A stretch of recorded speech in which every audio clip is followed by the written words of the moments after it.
básicamente que dice que centrarse en lo que no se ve, que es eterno, no en lo que se ve, que es temporal. Entonces, básicamente la sesión que llevo con esto es el poder de la mente humana, que es muy transformador y a veces se puede utilizar para cosas muy buenas, para la meditación, para entender muchas cosas. A veces también puede transformar la visión del mundo de tal manera que nos hace vivir como en una cierta irrealidad, ¿sí? Donde estamos inmersos en nuestro pensamiento y olvidamos algunas realidades. Esta es una foto de Río Blanco en Manizales, que es donde sale el agua que se toma Manizales, y mucha gente que está aquí seguramente, por estar en este proceso mental muy diferente, no se percata de dónde vienen uno de los recursos más importantes.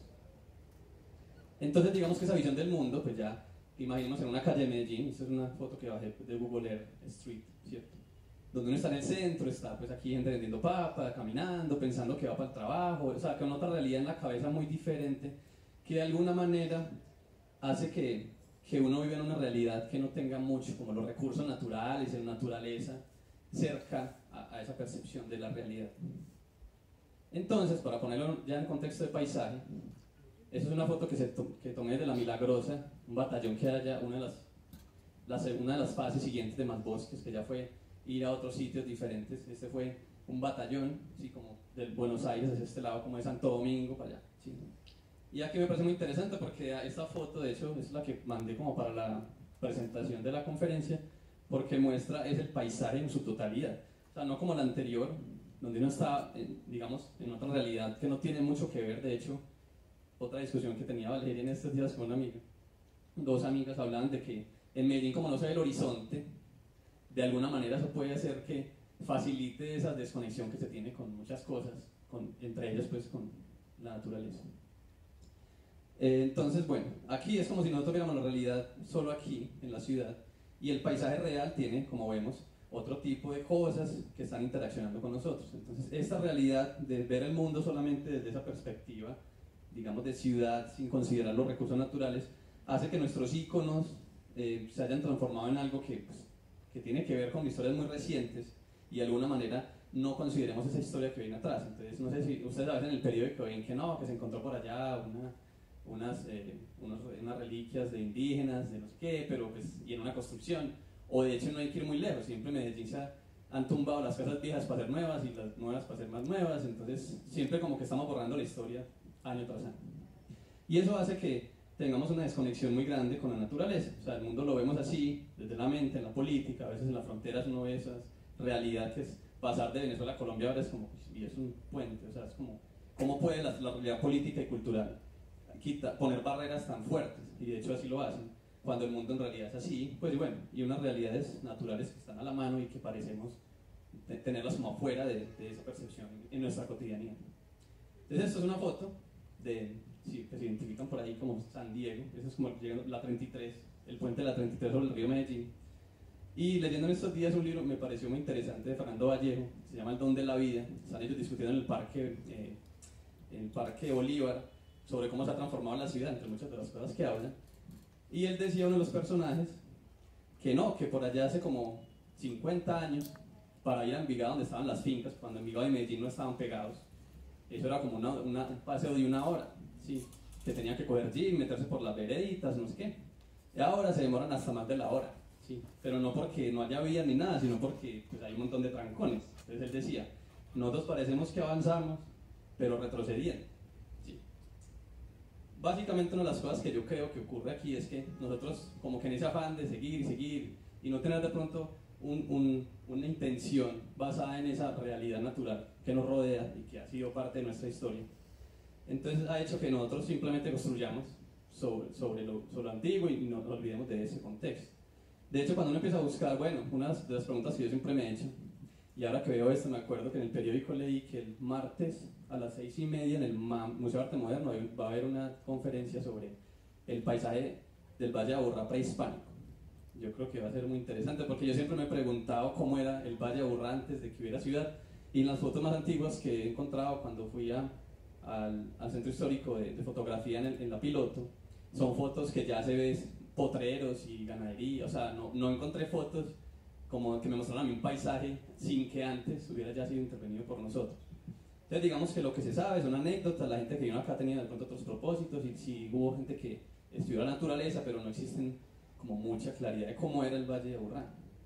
Entonces, de alguna manera, la historia que tenemos y la historia con que se levanta acá un niño y con que crece está más basada en estos íconos muy recientes.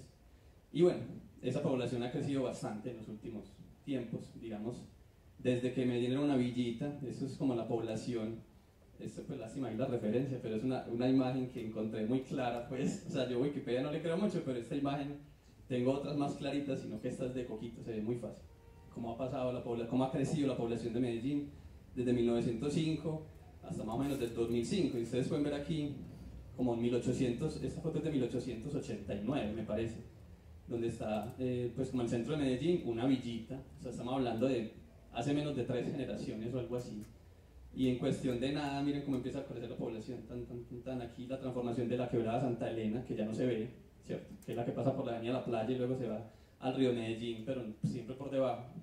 Aquí está este edificio de ¿cómo se llama? El que está ahí en la Plaza de Otero, al lado. ¿Cómo se llama? No, pero este es como la Casa de la Cultura, es la Casa de la Cultura. Y ven acá cómo era Medellín hace, pues, no sé, hace 70 años. Y después aquí hay una cosa muy importante, que es la canalización del río Medellín. O sea, el río Medellín no era el super río como el Amazonas, así, pero sí tenía ciertos procesos similares, y eso de hecho hacía ciertos ecosistemas para aves acuáticas y otros organismos pues, del río. Y eso tuvo mucho que ver con el desarrollo de Medellín, el que canalizaran el río. Y de hecho, si usted analiza la fábrica de licores de Antioquia, Coltejer, muchísimas de las empresas grandes que tuvieron un crecimiento gigante y tuvieron mucha relación con el crecimiento poblacional de Medellín, están establecidas en las márgenes del río. Y eso ocurrió una vez, el río se pudo canalizar, entonces ya no estaba el problema de se inunda y entonces ¿qué hacemos? Y no hay qué. Y la construcción de puentes y todo lo demás conectaba el oriente con el occidente. Entonces, bueno, aquí vemos una explosión gigantesca de la población, que está casi que en valores de crecimiento del 3000% en algunos momentos. O sea, es una cosa demasiado abrumadora. Y es algo que yo siempre me he preguntado, porque la gente como que... Yo me acuerdo cuando chiquito que hablan de crecimiento poblacional y que es un problema y todavía se habla de eso. Pero cuando uno ve las políticas, los candidatos ahorita que estaban haciendo sus propuestas, nadie habla de crecimiento poblacional. O sea, no, más empleo, más escuelas, más no sé qué, pero yo creo que uno de los principales problemas que está causando, o sea, las principales causas de muchos de los problemas que tenemos es la población y nadie habla de eso. Entonces, bueno, es como, ahora tenemos este mismo edificio, ¿lo ven acá? Es este. Entonces, ¿por qué toco el tema de la población y el crecimiento poblacional? Porque hay, pues, como una relación muy directa entre cómo crece la población humana y cómo afectamos nosotros los recursos naturales. Lo que vemos aquí es con un indicador que es la extinción, el número de especies que se han extinto. Entonces, si ven acá, esta es la curva de cómo ha crecido la población humana y esta es la curva de cómo ha crecido la extinción en el planeta, la extinción de especies, de fauna, de flora, ¿sí? Entonces vemos muy relacionado. Y curiosamente este puntico donde hay como una explosión también suele ser cerca de 1950, más o menos también cuando Medellín empezó a crecer súper aforadamente.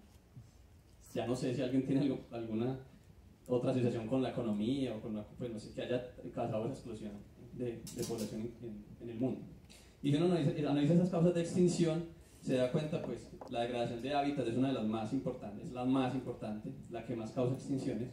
Especies invasivas que uno creería, pues la gente cuando uno le habla de eso como que no se imaginaría que es tan fuerte, pero sí, el movimiento que tenemos nosotros con plantas, con animales, eso causa unos problemas enormes, aunque bueno, los Simpsons creo que hay un capítulo, ustedes todos han visto los Simpsons, que hay un capítulo que están en Australia y creo que llevan una rana o algo así, y eso se produce un montón de ranas y después no, llevémonos a qué, bueno, empiezan a llevar un montón de cosas y es mostrando como esa problemática, o sea, y eso es real, no es tan exagerado, pero es real, que las especies invasivas pueden causar desequilibrios muy grandes en la naturaleza, es como la segunda causa. Y bueno, otros ya un poco menores. Aquí pongo pues como alusión a algunas extinciones, el Podiceps andinus, que es un zambullidor que existía por allá en la parte de Cundiboyacense, en las lagunas altas, que aparentemente ya está extinto hace cierto tiempo, y bueno, y el dodo, que es uno de los casos conocidos de extinción, que fue causada por humanos. O sea, los humanos llegaron por allá a las islas del Pacífico y empezaron a cazar dodo a lo loco y bueno, hasta que ya. Ahora hablemos del contexto local, en términos de extinción. No existen, digamos, no ha habido un monitoreo muy constante de qué ha pasado con la avifauna, en este caso como indicador, en el Valle de Aburrá, pero así como números muy crudos, ¿sí? Históricamente, digamos en la última recopilación que se hizo ya muy juiciosa de todo, Cuervo y Delgado, no sé si estás en ese artículo, no, yo creo, que hicieron una recopilación de todo lo que se había registrado en el Valle de Aburrá y se llegaba a un número de más o menos 455 especies de aves, obviamente contando especies que están por ahí raras, hasta incluso quién sabe si habrá especies exóticas y cosas, sí, pero muchas especies. Y digamos que siendo eso un número real, ahora no se han registrado más de 330, digamos más o menos en los últimos años, eso nos haría un número de extinción de más o menos el 25%. O sea, la transformación que ha tenido el Valle de Aburrá podría haber causado una extinción, no sé si tan alta, porque como les digo ahí, esas especies pueden estar especies que no son comunes o que no son de este ecosistema, pero de todas maneras, sí es muy probable que se hayan extinto muchas de las especies que existían en el Valle de Aburrá antes de que fuera esta una ciudad, ¿cierto? En Medellín, ya como municipio, o sea, utilizando los límites políticos y considerando todos los corregimientos, con las zonas rurales, Santa Elena, etc., más o menos 217 especies, de las que representan un 65% del Valle de Aburrá. Pero digamos que la extinción local es desconocida y seguramente, como es el centro de crecimiento poblacional, pueden haber un número similar a este, 25-30% de especies que se pueden haber extinto ahí. Ahora, entonces, ¿por qué yo hablo de la importancia de las ciudades en la conservación? ¿Sí? Porque si uno mira el planeta Tierra, ¿sí? Esta es una foto nocturna tomada de la Agencia Geográfica de Estados Unidos y muestran durante la noche, esas son las luces de las ciudades, pues donde está la mayor población humana, y vemos solamente en una imagen cómo puede, o sea, el humano cómo está impactando el planeta, ¿sí? Esto normalmente fuera oscuro, ¿sí? Entonces, una de las cosas que más, digamos, llama la atención de las ciudades como tal, no solo la extinción de especies que está relacionada con el crecimiento poblacional, sino la extinción del contacto humano con la naturaleza. Y eso es por eso, les decía al principio, de lo más importante es recuperar esa conciencia, porque esto, de los principales problemas en las ciudades, es esa desconexión que aparentemente en la idea que tenemos de la cotidianidad se nos rompe, o sea, es como ese vínculo en las ideas que se nos rompe con la naturaleza. Entonces, la conservación, yo creo que ya estamos en un punto de que las ciudades y el modelo que tenemos es tan impactante sobre la naturaleza que no podemos pensar solamente la conservación como hace 50, 60, 100 años, que era, no, pues vamos a dar y hacer áreas protegidas, vamos a hacer bosques, vamos a proteger bosques y bueno, en fin, hacer conservación básicamente aislándonos los humanos de los otros, o sea, o haciendo un control muy estricto sobre ciertos lugares. Porque pues esto, digamos, es un ejemplo de Central Park en Nueva York. O sea, ya el impacto de una ciudad no solamente es lo que está aquí, sí, lo que está acá, sino de dónde vienen los recursos. O sea, las áreas que se cultivan para traer comida, las áreas que se utilizan para hacer reservorios de agua, etc. O sea, los límites en realidad de lo que produce una ciudad y lo que necesita una ciudad son muchísimo superiores a eso. Y eso casi que representa más de la mitad del territorio del planeta que está siendo afectado por las ciudades, por el crecimiento abrupto en las ciudades. Entonces digamos que ya hay que pensar la conservación desde ese punto de vista, no solo porque eso digamos, hace parte ya importante del paisaje y hay que considerarlo, sino porque ahí se unifica todo lo que es la economía, el desarrollo y todo lo demás, y el montón de personas que pueden generar cambios pequeños que en el efecto cascada pueden hacer transformaciones grandes. Entonces, en Central Park, por ejemplo, hay una organización que se encarga de la protección y de la educación y muchas cosas que son relacionadas con ese concepto. Y de hecho en el Central Park hay una cosa, ustedes han visto un documental que se llama Efecto Central Park Effect. No, es muy bonito sobre, allá hay registradas más o menos 220 especies de aves, ¿sí? O sea, es un número muy grande solo en Central Park, de las cuales por ahí 190 son especies ocasionales. O sea, como les digo, ahorita hablaba de 450 en el Valle de Aburrá, que pueden ser una que otra, que es muy rara, pero aquí de las 200 y punta, 190 visitan Central Park, y eso suele ser en el pico de migración, cuando vienen hacia Sudamérica, muchas de Canadá, todo eso se reúnen aquí en números impresionantes. Entonces, de hecho, es uno de los sitios más famosos de pajareo en Estados Unidos, porque en esa época usted puede ver 100 y pico especies en un solo día. O sea, es impresionante. Es como un ejemplo de lugar de conservación en ciudades. Entonces, digamos que lo primero que creo yo que hay que hacer es hacer un cambio de conciencia, y de ahí parte todo. Pongo esta imagen porque digamos que en algún momento el humano no tenía ese ego tan grande, yo creo que sentía esa conexión con todo lo que lo rodeaba y consigo mismo, ¿sí? Y después de muchas cosas que han pasado, entre esos el desarrollo del pensamiento y el utilitarista y todo lo demás, ya aparecemos como en un lugar en una ciudad podemos estar rodeados de muchas personas y sentirnos solos y estar desconectados de nosotros mismos, de los entes que nos rodea y obviamente pues de ahí para arriba, con la naturaleza y lo demás.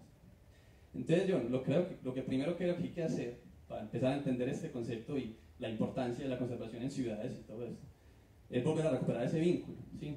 Entonces, no solo con la naturaleza, sino con todo lo demás. O sea, es una manera, es un cambio de conciencia de volver a la fascinación, de volver a entender un poco todas esas interacciones que nos rodean.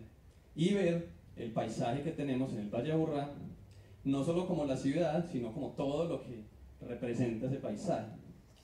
Bueno, entonces ahí es como también para cambiar la percepción, cuando uno habla de ecología y un montón de cosas, uno siempre, cuando está en el colegio, no sé qué, yo creo que uno siempre le pintan como el bosque y le pintan no sé qué, entonces uno pareciera que ese concepto de ecología, de conservación y muchas otras cosas de la naturaleza solo existieran como fuera de la ciudad, ¿sí? Cuando no, hace también parte de eso. Entonces las interacciones que hay entre organismos vivos, entre los humanos y lo demás, los procesos evolutivos y todo, también se puede, digamos, traer a un concepto ya más urbano, solo que aquí ya de hecho hay relaciones más complejas, ¿sí? Porque no están solamente las relaciones naturales entre interacciones de especies, de biota y de ambiente físico, sino que ya le metemos otro montón de impactos. Eso es, por ejemplo, el embalse Río Grande, el de ¿cómo se llama? Bueno, uno de los embalses que alimenta a Medellín es una torcaza anidando en el balcón de mi casa. O sea, porque esto es un balcón, y está un balcón. Y esta es una foto pues desde la casa de mis papás, donde también muestro, digamos, en estas interacciones, este es un tigrillo que fue atropellado en Palmas, entonces como una interacción negativa, digamos, de nosotros frente a la naturaleza, y también tenemos nosotros consecuencias de esas interacciones como el dengue y bueno, cosas así. Bueno, entonces básicamente el ecosistema urbano es un poquito más complejo, digámoslo así, que el ecosistema natural, porque no solamente involucra lo biológico, o sea, relación entre plantas, entre animales y demás, y lo físico, el clima, la lluvia, todo, sino que hay que meterle un componente que es además muy influyente, que es el componente social, y eso crea otra dimensión enorme que te da otro montón de dinámicas de las cuales realmente no sabemos mucho, ¿sí? Ahora ya, pues esa está desarrollando mucho más, pero hace muy poco todavía es casi que nada se sabía al respecto. Eso es un poquito ya menos simplificado, en donde se ponen, digamos, los tres de las cosas importantes que hay que considerar para entender esas dinámicas y para aplicarlas en conservación, que son el manejo, o sea, digamos las políticas, todo lo que es el pensamiento, la planeación de una ciudad o de un proyecto político para hacer bases, ¿sí? Que permitan desarrollar ciertas cosas. La parte educacional, ¿sí? Es que la gente entienda el valor de esas cosas, de todo lo demás. Y la investigación, porque finalmente es información de esas dinámicas, de cómo se comporta el paisaje, los organismos, cómo reaccionan a nuestro impacto, pues todo eso hay que combinarlo acá y generar a partir de eso y de la interacción con muchísimas organizaciones, o sea, las ONGs, el gobierno, los ciudadanos, todo el mundo, generar pues digamos esas políticas, esas leyes, esas regulaciones que permitan, digamos, ser más sostenibles, vivir más sosteniblemente en las ciudades. Entonces ahora el contexto local, en Medellín, en la parte de manejo, digamos que hay un avance bastante grande, eso hablábamos en un conversatorio, una tertulia en el Festival de las Aves, sobre cómo ha venido desarrollándose, digamos, esa preocupación ambiental y eso cómo se ha venido traduciendo en políticas, en programas y todo lo demás que dan pie como, obviamente, a mejorar esas condiciones. Entonces está, por ejemplo, el plan de desarrollo de la ciudad de Medellín, el plan de ordenamiento territorial donde se considera la parte ambiental como algo muy importante, la política pública de biodiversidad y servicios ecosistémicos, ¿sí? Porque, como les decía ahorita, la ciudad a veces necesita abastecerse de agua, de recursos, entonces es entender el valor que la naturaleza tiene para nosotros y trabajarlos como servicios, o sea, entender que necesitamos de ellos. Y bueno, y la protección de la biodiversidad como relacionada. Proyectos que han salido en ese marco de esas políticas, como el que les contaba ahorita, y bueno, y otro tipo de cosas, como Parques del Río, que es otra cosa, que es un proyecto de desarrollo que de alguna manera ya empieza a considerar también esas políticas dentro de su planeación. Sin embargo, de hecho, en la tertulia yo el tema que tocaba como para hacer la conversación con la persona que vino del Humboldt era que del dicho al hecho, o sea, como que qué tanto de esa política se está viendo reflejada en la realidad, qué sabemos si está funcionando o no y hacia el futuro qué pasaría. Entonces, de sacar esta imagencita muy charra porque es como si no hablara y bueno, sí, pues, si no, yo voy a hacerle, es un re, entonces todo no es así de simple, pues como hablemos hagamos políticas, ya, es mucho más complejo. Entonces yo hablo de eso un poquito, utilizando algunos ejemplos con aves, como caso de estudio, de qué sabemos, qué nos falta por saber, casi todo, pues, pero qué podemos interpretar a partir de ese conocimiento que se ha generado. Y para eso también quiero que introduzcamos muy someramente un concepto que se ha utilizado mucho para entender esas dinámicas en las ciudades, en ecosistemas urbanos, que es el concepto que llaman teoría de islas. ¿Han escuchado hablar de eso? Pues hoy de pronto los que no están relacionados con la biología no, pero les voy a explicar muy sencillamente. Esto digamos que son centros, islas, en este caso islas, donde se encuentra, digamos, mayor diversidad, donde hay más animales, hay más plantas, donde hay recursos que permiten que ciertos organismos puedan sobrevivir, ¿sí? Tenemos unos puentes, o unos conectores que pueden ser, digamos, aquí una calle verde o bueno, un corredorcito de vegetación que conecta uno con otro, que permiten flujos y que permite que haya interacciones y que esa diversidad se mantenga. Y una matriz, o sea, como un océano, básicamente así lo hablan en teoría de islas, como las islas y el océano, ¿sí? En el océano, en este caso, ya hablándolo un poquito más realista con esta foto, es la ciudad, o sea, donde es un poquito más drástico, más hostil, donde no hay tanto flujo. O sea, digamos, hablando de animales terrestres, por decirlo así, el océano sería todo donde están las edificaciones, las islas serían estos parches, ahora se los muestro bien, y esto podríamos ser como la tierra, o sea, esto puede ser la tierra, que es de donde también se alimentan esas islas, con organismos, con diversidad y, bueno, recursos. Entonces, básicamente serían las islas.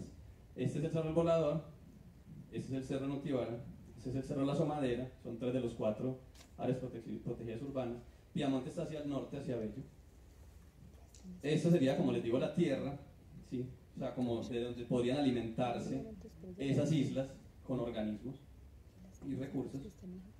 Y como también hay que hacer enriquecimiento, de hecho en Más Bosques una de las cosas que se hacía era coger sitios como este. En este momento aquí se sembraron cosas, aquí y en todas las localidades que se trabajaron, y la idea es enriquecer esto con especies nativas, pues como para generar mejores condiciones, y que esa tierra, entonces vemos que entre más heterogéneo sea un sitio, más riqueza hay, ¿cierto?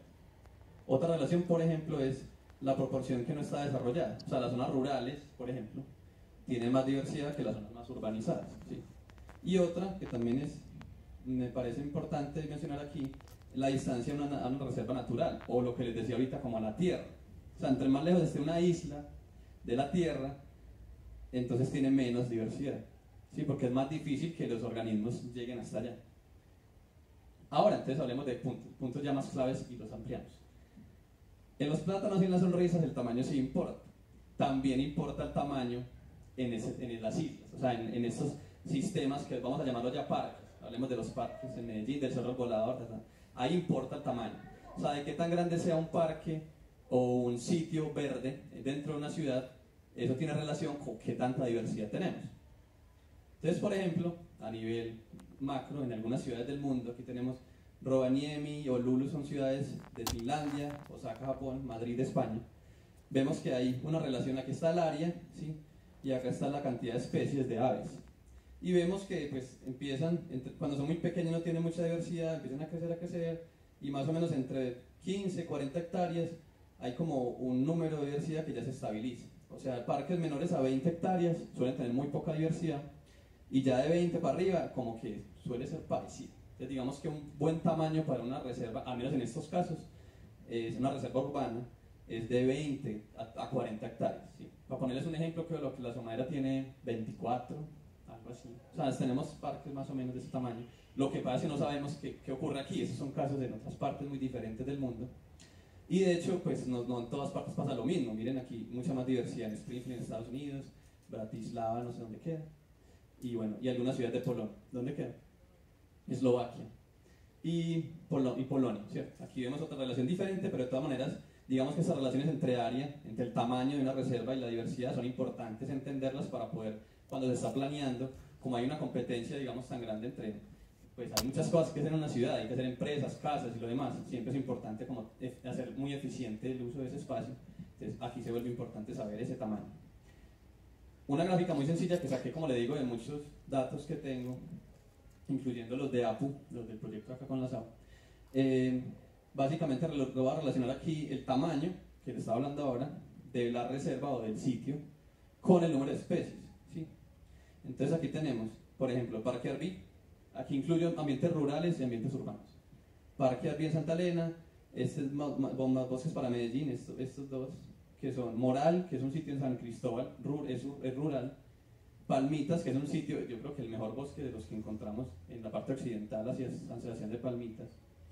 La Pulsa del Volador, La Milagrosa, que es la foto que les mostraba del batallón, Piamonte en Bello, La Asomadera, ahí al pie de San Diego, Cerro Notivara y el Sena de Pedregal, que es, digamos, el que tiene más desarrollo urbano alrededor, que queda en Robledo, ¿sí? Es una zona muy, muy urbanizada. Entonces aquí yo organicé esto en orden de más grande a menos grande. O sea, el más grande es Parque Arví y así se va yendo. Y vemos que hay una relación que va disminuyendo entre menos grande sea. O sea, aparentemente aquí también ocurre, al menos contando solamente el número de especies de aves que encontramos, que entre más grande sea el sitio, más aves tenemos, ¿sí? Otra relación que ya tiene que ver con índices de diversidad que incluyen no solo la riqueza, sino la abundancia, o sea, que tantos individuos por especie tenemos, también muestra, es la relación opuesta, ¿sí? Aquí yo utilicé más urbanizado y menos urbanizado, o sea, aquí lo trabajo de otra manera. Entonces, Pedregal es el más urbanizado, como les decía, en Robledo, y así se va yendo hasta uno de referencia, de hecho, que es en Selva de Matavén, que es por allá, pues, ¿dónde queda en Selva de Matavén? Bueno. Pero es un bosque muy conservado en Colombia, ahora no me acuerdo. Es como un valor de referencia más alto, ¿sí? O sea, donde hay un bosque muy conservado, un área de conservación gigante en Colombia, que tiene un valor más o menos de 3.9, y se va disminuyendo, digamos, hacia lo más urbanizado, desde Palmitas, que es el bosque que les digo, muy conservado en San Sebastián de Palmitas, por allá, eso yendo para Santa Fe, Antioquia, hasta el Sena de Pedregal. Entonces vemos que entre más urbanizado esté el sitio, menos índice de diversidad tiene, o sea, menos diversidad tiene, ¿sí? Entonces repetimos, entre más grande el sitio, más aves, y entre más urbanizado, menos aves. Ahora mostrando no solo con diversidad, sino con algunos casos específicos, que me parece muy importante, digamos, resaltar, porque las especies focales son esas especies que llaman la atención, que permiten hacer un enlace más directo a nivel de conservación. Entonces siempre es muy importante no solo contar con indicadores como la riqueza, cuántas especies hay, sino cuáles son, y entre esas que son, cuáles tienen algún valor de conservación mayor. En este caso, por ejemplo, se utiliza el endemismo, que el endemismo es simplemente que una especie sea propia de algún sitio, o sea, que solamente esté ahí. Cuando uno habla de casi endémico en aves, suele ser que está compartido con otro país, por ejemplo, digamos que está en Colombia y Venezuela, Colombia y Panamá, Colombia y Ecuador, ¿sí? Y endémico es solamente de Colombia. Entonces, por ejemplo, en el Cerro El Volador tenemos 98 especies de aves, ¿sí? Y tenemos 2 especies casi endémicas. Pasemos a otro caso. Parque Arví, un parque más grande, un parque con más heterogeneidad, un parque más, digamos, más alejado de la ciudad, más especies, 107, y ya empiezan a crecer también el número de especies focales, 3 especies endémicas, o sea, ya es un poquito más de valor de conservación. Vamos al ecosistema, otro ecosistema estratégico del Valle de Aburrá, Alto San Miguel. Son más especies que estas, eso es solamente un muestreo, ¿sí? O sea, creo que hay más de 220 o 230 reportadas allá, pero ese es el valor de ese muestreo que se hizo en un proyecto acá con la Secretaría de Turismo y la SAO, si no me equivoco, ¿cierto? 136 especies de aves, o sea, más que los demás, ¿sí? Y ya no son 3, sino 4 endémicas. Entonces, si se van dando cuenta, desarrollando el tamaño, pues tomando en cuenta el tamaño y el grado de conservación y qué tan lejos está de la ciudad, en fin, ya empieza a generar más diversidad y más especies focales, lo cual es importante. Y de hecho, algunos registros ya no endémicas, pero sí especies que también pueden tener un valor de conservación mayor a muchas otras, también se han encontrado en lugares de ese tipo. O sea, entre más, digamos, los bosques inexplorados, que en más bosques se fueron a visitar, brindaron datos muy interesantes de especies que no se sabían, pues bien si estaban o no, o que se creían extintas. Por ejemplo, el Campylorhamphus pusillus, que es un trepatronco muy particular con el pico así, que lo encontramos en Moral y Astillero, eso queda en San Cristóbal y en San Antonio Prado, en los bosques que quedan allá. Chlorofonia pyrrhophis, que es una especie también muy rara en el Valle de Aburrá, que también en ese proyecto fue que se encontró en Moral, en esos remanentes de bosque dentro del Valle de Aburrá.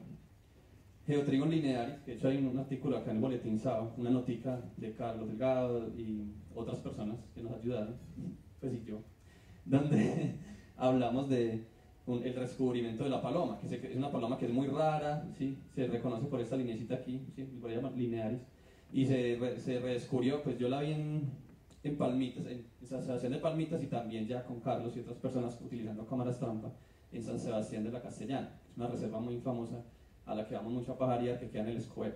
Entonces, digamos, estos registros, y esto es Myophobos flavicans, un tiránido también muy raro que se creía extinto hace 97 años, ya más porque ese proyecto fue hace 100 años, y se encontró también en ese proyecto. Entonces, en lugares inexplorados, en lugares donde hay post, ¿sí?